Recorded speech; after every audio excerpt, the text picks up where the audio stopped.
So there are problems with industrial farming, as we all know.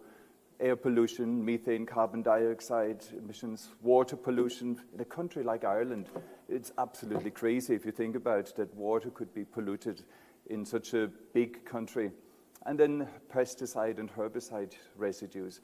A lot of herbicides especially are finding their way into groundwater. Biodiversity loss, that came out a few years ago, isn't it? How much of the habitats, how many habitats and species we're starting to lose. And the reason for that is really monocultures. Even if you look at the fields in Ireland, grassland, you think it's a lovely grassland field. It's one species of perennial ryegrass, which Teagasc always has recommended. Luckily, they do research, and this conference has shown lots and lots of different alternatives, and the move is going away, or has to go very quickly away on biodiversity. Another big change was the change from hay making to silage making. Imagine a hay meadow, and that's the biggest threat to biodiversity. Imagine if there would be hay where plants are in flower and seeding and the pollinators and everything. That's been changed more or less for the much easier silage making. And I don't be hard on farmers really, because you can save your silage all the time, but still for biodiversity, it's probably one of the biggest threats. Also the change from slurry and artificial fertilizers instead of organic manure, herbicides, pesticides, they're all reason for the loss. But one of the biggest thing, and Sean actually organized a conference there many years, 4 or 5 years ago, on the International Year of the Soil. Our soils are in danger. Globally, we are losing 24 billion tons of fertile soil every year. And that is accounting for more than 25% now of the global land area. Soil that cannot be taken back unless we do something dramatic or quick with it. And the United Nations reckon that we've only got about 60 harvests left to continue, if we continue the way we farm now. So the changes are urgent. The reaction from people, and it's becoming more and more so, is instead of solving the problem within farming, they come out with strange ideas. So you have the whole vegan movement, which is very much anti-farming in general, or often animal rights, environmentalists. Often they have never been on a farm, so they don't really know what's going on, and it's a problem, because what are we ending up with? We could end up, and that's not utopic, that's not futuristic or sci-fi, what I'm talking about now. That is happening as we speak. Lab-grown meat is the new thing. What was the price for lab-grown meat? It was like $10,000 for a burger, and now it's down to $20 a burger. So it's coming down, it's a reality. These plant burgers often, look at the amount of ingredients it has. Like, we want to get away from processed food, and then we make these artificial things. And look, soya everywhere in it. And I'll come to soya in a short while. Hydroponics is another big growing area. And look at these lovely plants on the left. I'm so against that. I think I start a plant liberation army soon. And we'll take these plants out and give them sunlight and let them feel the earth and the soil again.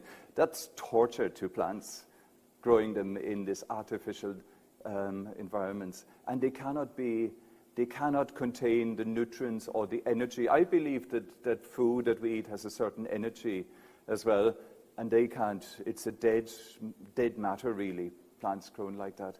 And what scares me now, and that's where we see where the money comes from, is these big green grow houses. This is an AI, with AI, computer programmed. Nobody goes in that greenhouse. It's a research place in Wageningen in Holland, and Microsoft and Intel are funding it and doing research with the university there. So this greenhouse only grows cucumbers, and there's no people in it. It's all done with robots and machinery. So do we want a future like that, which is quite strange? People think that growing food or farming is boring. That's the attitude they have, isn't it? And it takes it away. When I was traveling in the Nuffield scholarship in 2018, I traveled with a guy called Jonathan Gill from Harper Adams University, and he instigated that. So I had lots of arguments with him as well. That's the hands-free hectare. I don't know if you heard of it.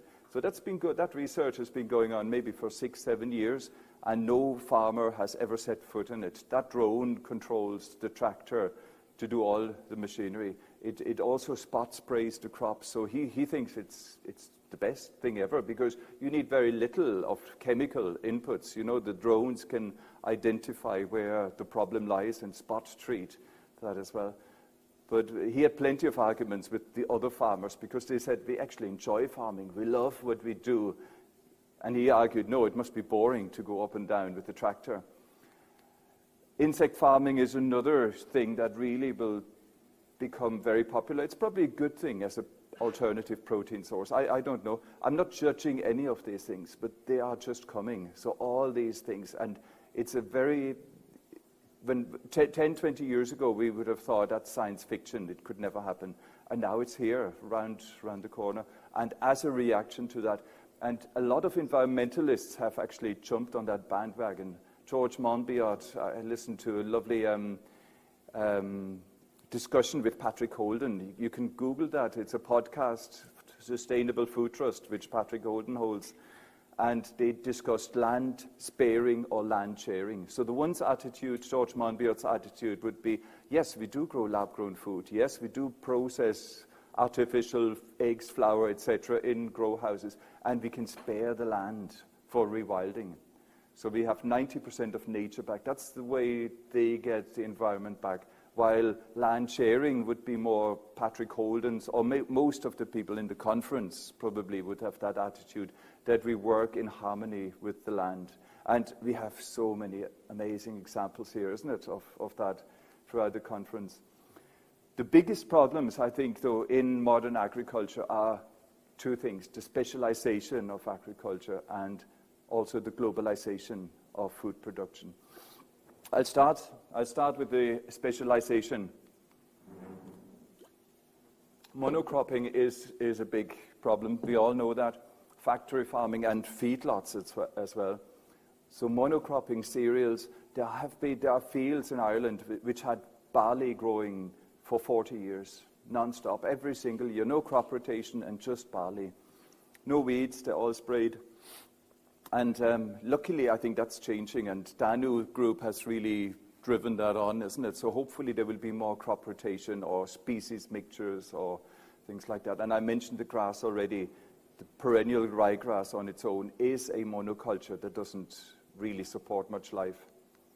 Factory farming, we all know, to me, factory farming should be banned. I have no sympathy with it whatsoever. And feedlots, I only found that out when I researched for this talk, that there are 338 feedlots in Ireland. 18% of the national beef kill is killed in feedlots. Can you imagine? I didn't know that. That's 315,000 cattle. That's kept really nice and quiet. And Bord Bia with their whole origin green stance, isn't it? Can you imagine if these countries that buy Irish origin beef green come to Ireland and see the feedlots, the grass-fed, the lovely images that they always portray? I think Bord Bia really needs to watch themselves that they don't get into trouble. So with specialization, there's no more cycling of nutrients. That's the big problem. So there's so much waste now that is creating pollution. Just one little fact, over half of all the poultry is in Monaghan. They produce 250,000 tons of poultry manure. Toxic stuff because it's in a small area. If it would be spread around, it would be wonderful. It would be the best fertilizer of all. It's the specialization.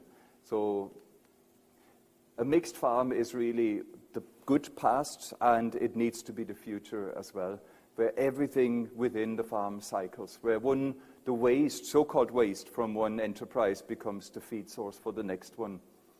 In the past, a farmer had a few pigs, and it was the vegetable waste and the food waste that was fed to the pigs and to the chickens, and the manure was going into the compost heap and was feeding the vegetables. The farmer had a field of oats for feed for the cattle, but also the straw for the bedding. So everything was cycling. There was no waste, there was no cost involved, etc.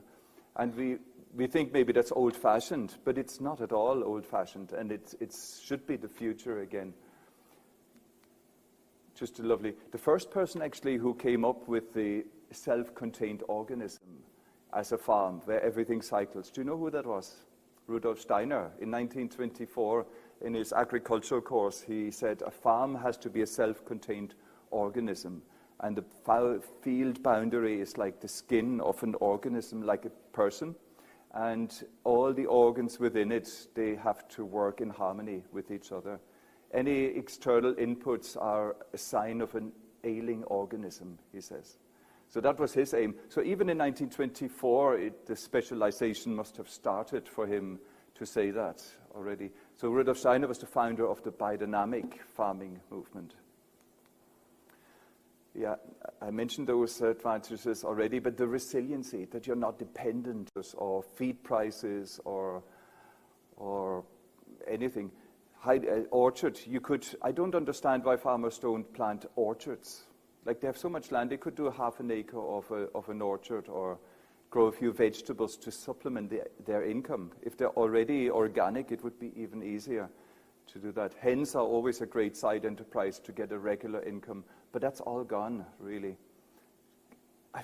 Another strange fact I read, there's only 50 apple growers in Ireland. 50 commercial apple growers are left in Ireland. Can you imagine? It's crazy. I come from a small village in Germany. There's 50 commercial apple growers in that village alone. So it's strange. And that's another really weird thing. Only less than 1% of beef farmers. You can argue with me. I've made these figures up, okay? Just a pure guess. Only less than 1% of beef farmers eat their own beef. I go around organic farms, inspecting organic farms, and it'll be 1 in 100 of those who would eat their own beef. The others buy it in, non-organic. They grow organic beef, but they buy non-organic in. And I guess less than 5% of dairy farmers. I haven't inspected many dairy farmers, but even the organic ones, they don't often drink it, which is really strange. And less than 1% of farmers grow their own vegetables. That's, I think, is right. From 100 farms that I visit, there would be one person who would grow their vegetables. One farmer, okay? But 100% of organic vegetable growers would grow. Bill over there, he would eat all chervil, isn't it? Still, yeah. The other thing, I think, which is the biggest problem, is and I just put a few examples on it, is that nonsensical movement of goods in and out. We export milk. We import milk from the UK. Like, where is that? We export beef, and with that Mercosur agreement, we will be getting Brazilian beef in. It's just mind-blowing, and that applies to absolutely everything. So that carbon that's been wasted backwards and forwards for free trade, for whatever, this is only benefiting a few big corporations, that whole thing. It's, we're not even self-sufficient on vegetable production here. 80% of fruit and vegetables are imported into Ireland, and we could very, very easily be self-sufficient. I did a calculation recently. You'd need if we use 1/20th of the arable land that we have in Ireland, 1/20th of the arable land, we would produce vegetables for 20 million people. That's quite incredible, isn't it? So vegetable production is a lot more profitable and sustainable in many ways. Yeah, that's Helena Norberg-Hodge. Look her up sometimes. She really works on that nonsensical movement of food. She gives that example. She's from Sweden. They grow potatoes in Sweden. They're shipped to Italy to be peeled and washed and peeled, and then they're brought back to Sweden again. Like this, that is what consumes the carbon more than anything else. And that's in line, of course, with the globalized system of agriculture, the globalization of food. 4 corporations, and I name and shame them here, are dominating everything. They dominate the world's seed, pesticide, and biotech industries. And they're probably linking up with the pharma industry very soon as well, who knows. So Monsanto, Corteva, BASF, I don't know in English, Syngenta and Chemchin, they infiltrate their way into universities, research stations. I don't know, does Jaggers get paid by them? I don't know. But they're very clever the way they operate, and they're quiet. There's nobody you can pinpoint on this organization or name and shame or blame, but they're so powerful. They're more powerful than countries. So let's have a look at fertilizers. Let's look where fertilizers come. And Christine Jones, I thought she was amazing this morning when she illustrated a few. So potassium. The biggest source of potassium is in Saskatchewan in Canada. And here are the world's potassium reserves. Potassium is not in short supply, okay? There's plenty of it there. The problem is that it's being shipped around, all these distances. So Canada has 46% of the world's potassium reserves. There's a little bit in England, so they might be self-sufficient as well. And then Russia and China, but the rest, look at it, it's empty. Phosphorus is more dangerous because we are probably at peak phosphorus very soon. And that's the main place where we get it from is Morocco. So that's the reserves. America no longer exports phosphorus, and I think China is holding it back to themselves as well. So the only place we have left is Morocco. And that's in that dangerous area where there's always fighting going on, and it's peak phosphorus now. So once the curve declines, and phosphorus is not just used for agriculture. If you look at any household products or cleaners, or it's in absolutely everything. Nitrogen, and I was so glad to hear Christine Jones talk about it as well. Fritz Haber and Karl Bosch, is it?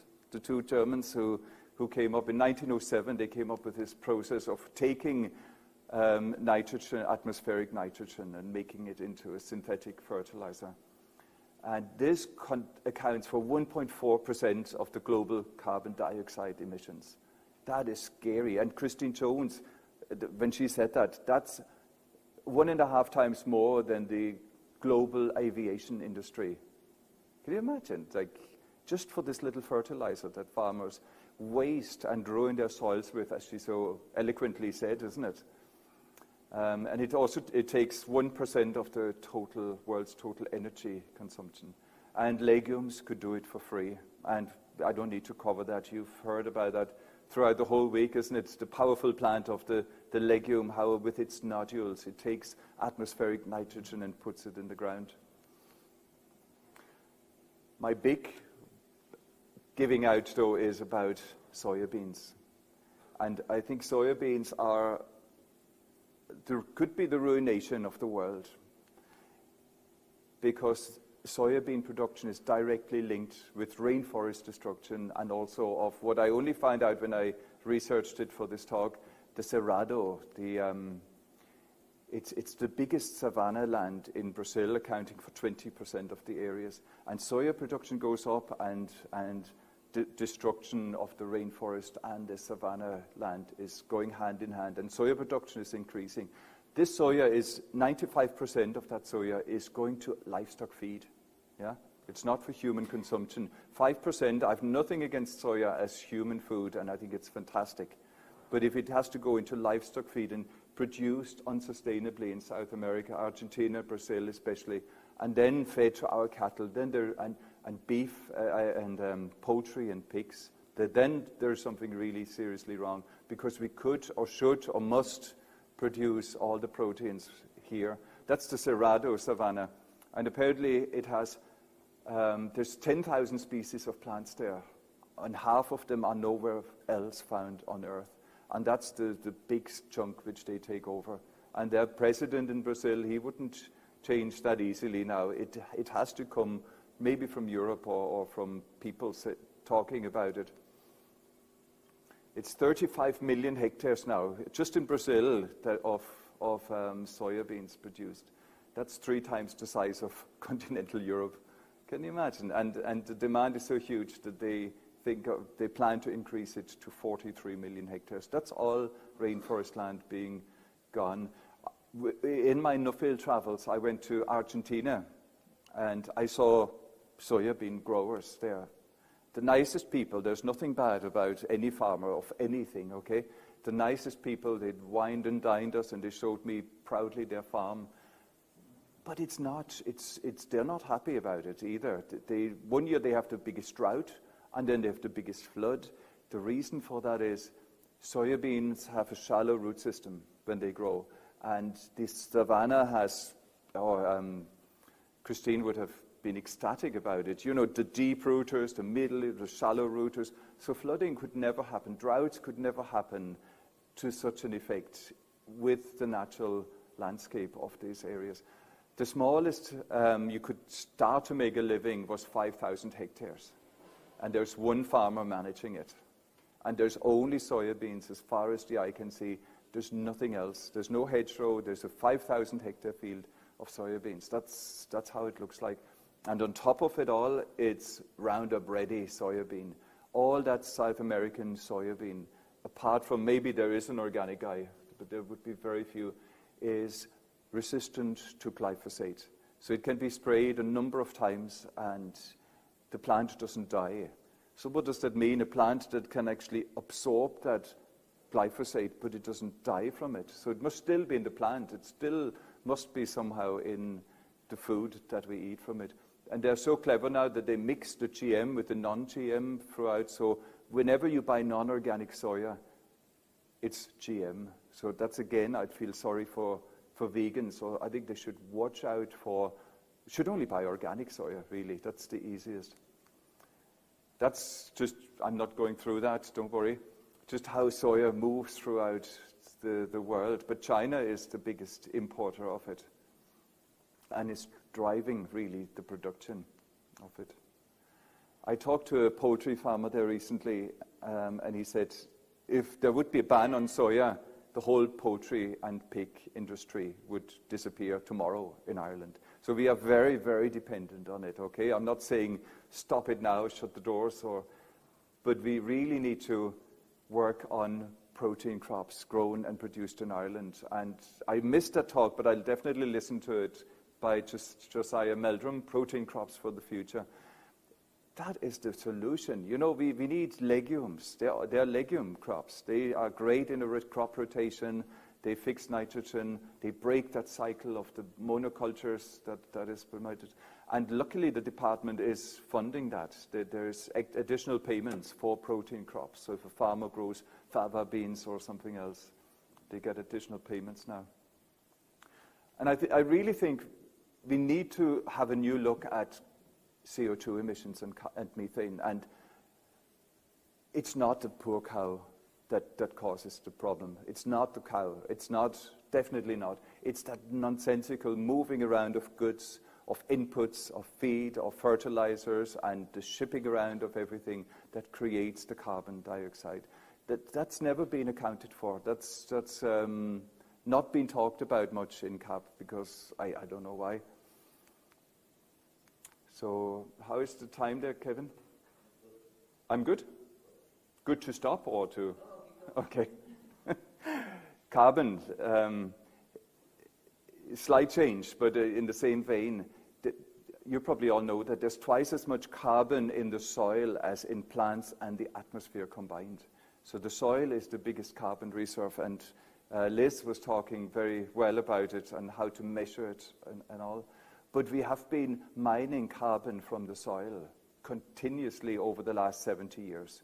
We have been taking the carbon out. Not many politicians talk about that, really. Liz mentioned it. Yeah, we cannot talk about climate change and emissions if we don't talk about soil.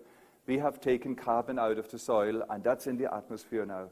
That's how we degraded our soils, yeah? Because there is carbon in the organic matter. And if the organic matter content decreases, that carbon is lost into the atmosphere, and that causes a net increase of carbon dioxide in the atmosphere. So the answer is just so simple, isn't it? What do we need to do? We need to make our soils fertile again. We need to bring that carbon from the atmosphere into the soil. Listen to Ian Tolhurst, listen to all the speakers, Christine Jones, grow your 16 different plants from the 4 different groups, and you'll bring that carbon back in. We need to change, maybe, we need to get more composting done. That a lovely talk this morning as well. We need to maybe encourage farmers more to change back from the slurry to the farmyard manure. Slurry doesn't have carbon, or has very minimal carbon, as opposed to farmyard manure, the manure bedded with straw. So the more manure you have, the more straw you can get back. So all these little things, big things we have to do very soon. Yeah. We all know about the benefits of soil organic matter as growers, as farmers. Our soils are prone to flooding nowadays, are prone to compaction, are prone to drought. But why? It's not that simple. Not that simple. It's not just because of increased rain or increased drought. It's about how our soils have changed. If we have low organic matter content, we have not enough water holding capacity. So if it's dry, it dries out quicker. There was one, who was it, Norman and Deirdre? They grew potatoes in that year of the drought, which was when, 5 years, 6 years ago, I can't remember. Their potatoes were fine. They had a high organic matter content. The neighboring farm who grew conventional potatoes, their potatoes dried out, even with irrigation.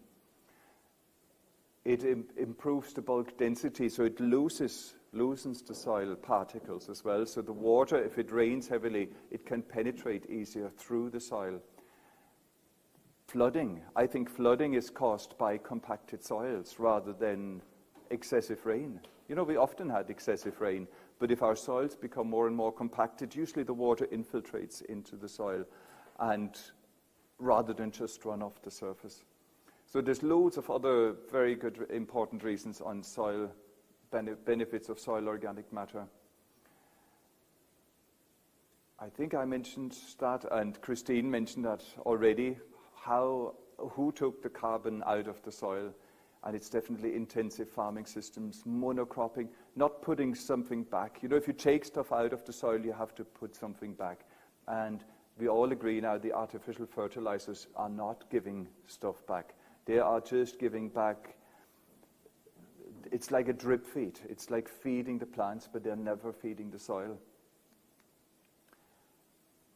And again, Christine Jones, diverse seed mixtures, including deep-rooting, medium and shallow-rooting plants, mostly broadleaves, reduced tillage, hard organically, I can appreciate to achieve that. So maybe minimum tillage or as little as you can would be the thing.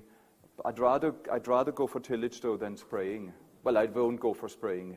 I think it shouldn't happen, the use of glyphosate. Adding organic matter to the soil is so important. Composted manure, wood chips, and using green manures. And, of course, grow more trees on the farm. And that'll bring me to the next one. And, hold on, no, not yet. There's a French initiative, I don't know if you heard of it. The French Minister for Agriculture, I think, came up with that, 4 per mille. A 0.4% increase in organic matter can offset 1/3 of global emissions of fossil fuel-derived sources. So they're aiming, the government, with organic, non-organic farmers in France to do that. And that would solve the whole problem of soil degradation and climate change together. Or we could just decide we're going to restore 2 million hectares of the 5 million hectares that are already degraded and put that carbon into these 2 million acres. So we have good land and we have taken carbon out. So soil is really the key for carbon sequestration, I think. But the other one is, and I always mention that, and it was mentioned a few times today, ash dieback. We all know about it, but only the last 2 years. I asked a forester, and he estimated that we lose about 300 million ash trees in the next decade. It's a slow death. It doesn't kill them straight away. It's a slow branches dropping. But once trees are sick, they do no longer sequester carbon. They actually emit small amounts of carbon. I only found that out from Professor Peter Jones. So these trees, as they're dying, they're actually giving off more carbon than they sequester, which is scary. And if you look at the annual carbon sequestration, I asked another scientist, we lose, with the ash trees dying, we lose 360,000 tons of carbon dioxide sequestration. And do you think the department is paying farmers now to plant trees in their hedgerows? Did anybody get grants for that yet? But we need to plant millions of trees in hedgerows where the ash trees were. to compensate for it. Good news, though, it's the EU soil health and food goals. 50% of degraded land should be restored. I think by 2030, that is all now. Annual increase of carbon concentration in the soil. Minimum 25% of EU land certified organic by 2030. Department has reacted well this time. We're going to have a new organic farming scheme, hopefully thanks to Pippa Hackett. Reduction of fertilizer use by 20% and pesticide reduction by 50%. So I think the world is changing. The world is changing quickly, but where will it change to? Will it change into these food labs, these hydroponic grow houses, or will it change into making farming more sustainable? So that's the question. Thank you very much.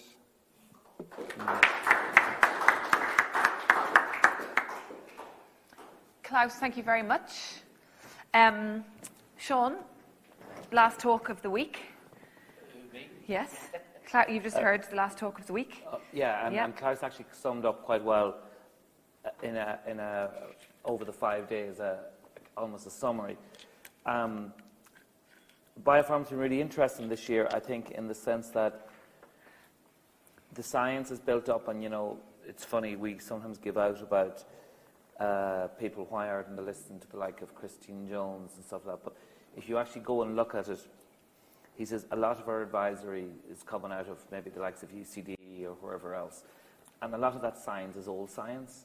Like I was intrigued by Christine Jones' talk today, and she was referring back to some older technology, and it was 2017. Do you know what I mean? The whole area of biological agriculture now is really, really very much cutting edge, and science is going to have to catch up.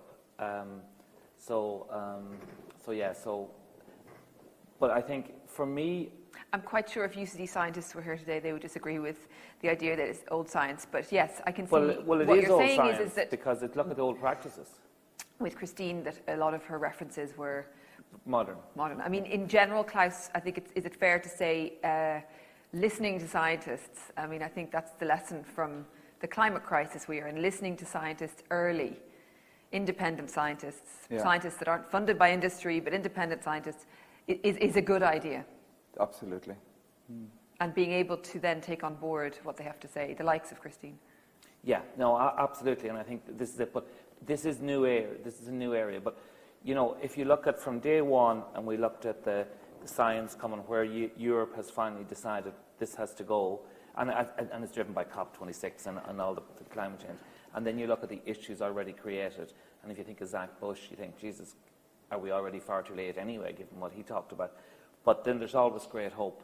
But what's really striking for me more than anything else is if we focus on the soil and we focus on farming, the solutions that the science people are talking about now, and that the likes of Mia Smith talked about, and Sean Condon, and all, they're actually practically free. But, Mia Smith had a really interesting slide on yesterday where he said he'd saved €100,000 or $100,000 in fertilizer inputs. James Foley talked about, I think it was 44,000 or 43,000 euro he had saved in fertilizer process. So Johnny Green said it in his thing. The money isn't for everybody else. The money out of this area, whether it's regenerative, biological, organic, whatever we want to talk about, it's actually for the farmer. And the farmer's the guy that has the soil at his feet. So Dr.